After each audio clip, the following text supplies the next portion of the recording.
राधे राधे। आइए सुनते हैं वट सावित्री व्रत कथा। विवाहित महिलाओं के बीच अत्यधिक प्रचलित ज्येष्ठ कृष्ण अमावस्या के दिन आने वाली वट सावित्री व्रत कथा के निम्न प्रकार हैं। आइए सुनते हैं वट सावित्री की यह कथा। भद्र देश के एक राजा थे जिनका नाम अश्वपति था।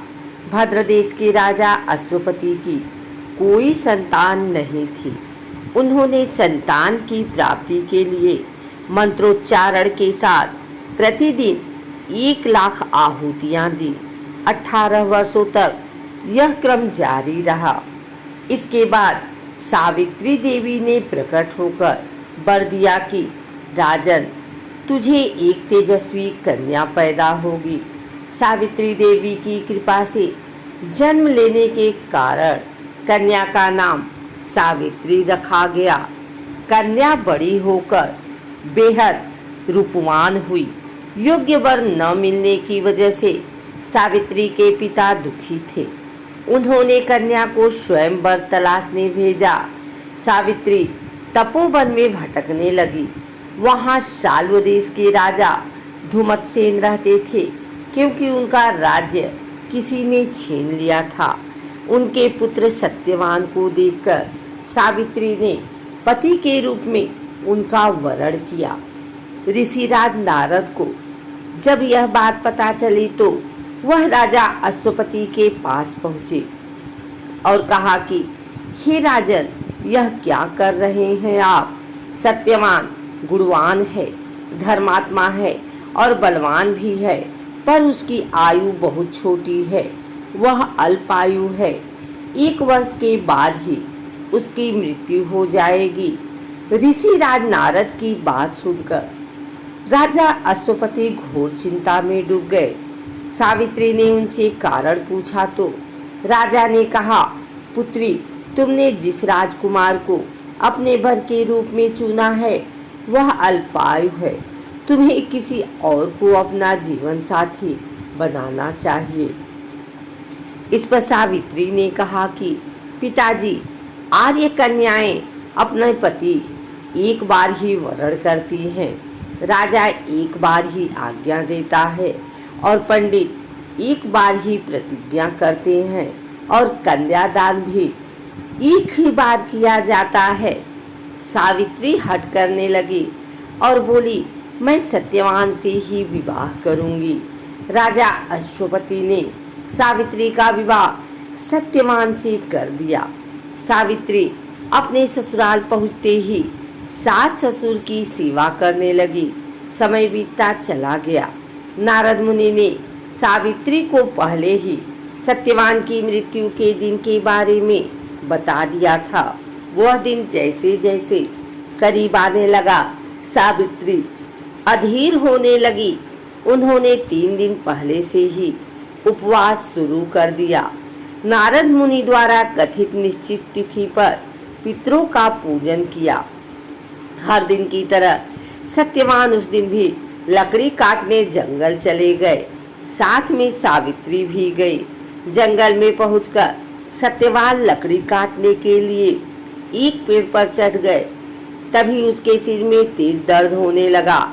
दर्द से व्याकुल सत्यवान पेड़ से नीचे उतर गए। सावित्री अपना भविष्य समझ गई। सत्यवान के सिर को गोद में रखकर सावित्री सत्यवान का सिर सहलाने लगी। तभी वहां यमराज आते दिखे। यमराज अपने साथ सत्यवान को ले जाने लगे। सावित्री भी उनके पीछे पीछे चल पड़ी। यमराज ने सावित्री को समझाने की कोशिश की कि यही विधि का विधान है, लेकिन सावित्री नहीं मानी। सावित्री की निष्ठा और पतिपरायणता को देखकर यमराज ने सावित्री से कहा कि हे देवी, तुम धन्य हो, तुम मुझसे कोई भी वरदान मांगो। सावित्री ने कहा कि मेरे सास ससुर वनवासी और अंधे हैं, उन्हें आप दिव्य ज्योति प्रदान करें। यमराज ने कहा, ऐसा ही होगा, जाओ, अब लौट जाओ। लेकिन सावित्री अपने पति सत्यवान के पीछे पीछे चलती रही।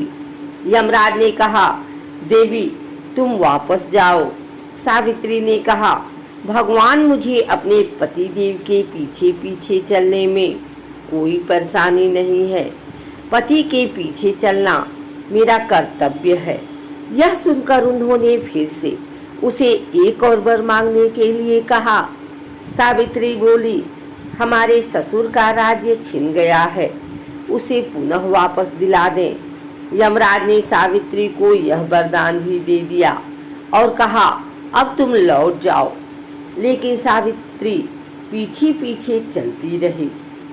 यमराज ने सावित्री को तीसरा वरदान मांगने को कहा। इस पर सावित्री ने 100 संतानों और सौभाग्य का वरदान मांगा। यमराज ने इसका वरदान भी सावित्री को दे दिया।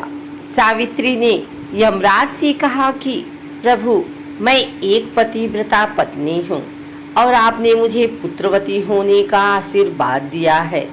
यह सुनकर यमराज को सत्यवान के प्राण छोड़ने पड़े।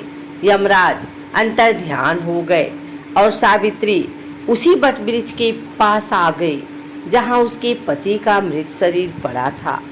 सत्यवान जीवंत हो गया और दोनों खुशी खुशी अपने राज्य की ओर चल पड़े। दोनों जब घर पहुँचे तो देखा कि माता पिता को दिव्य ज्योति प्राप्त हो गई है। इस प्रकार सावित्री सत्यवान चिरकाल तक राज्य सुख भोगते रहे। अतः पतिव्रता सावित्री के अनुरूप ही प्रथम अपने सास ससुर का उचित पूजन करने के साथ ही अन्य विधियों को प्रारंभ करें। बट सावित्री व्रत करने और इस कथा को सुनने से उपवासक के वैवाहिक जीवन या जीवन साथी की आयु पर किसी प्रकार का कोई संकट आया भी हो तो वो टल जाता है।